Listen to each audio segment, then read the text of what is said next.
কাশীপুর উদ্যানবাটিতে অবস্থানকালে নবীন পাল নামক একজন ডাক্তার ঠাকুরকে প্রায় দেখতে আসতেন।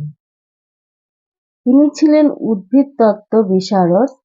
যে কোনো পাতা দেখলেই তিনি বলে দিতে পারতেন যে সেটা কোন গুল্ম শ্রেণীর।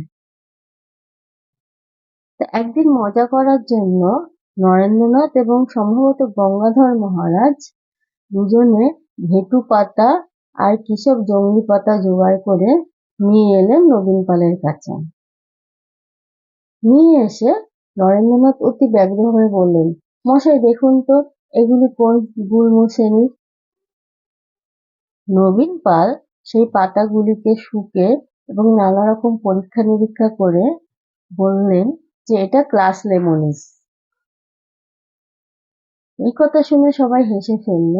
এরপর থেকে এই ক্লাস লেমনিস কথাটা নরেন্দ্রনাথ দত্ত খুব ব্যবহার করতেন এবং নিজেদের গোষ্ঠীর মধ্যে এই ক্লাস লেমনিস কথাটা ব্যবহার করা হতো। এই ক্লাস লেমনিস অর্থাৎ কিনা যে জিনিস কোনো শ্রেণীভুক্ত করা যায় না, তখন তাকেই বলা হয় ক্লাস লেমনিস।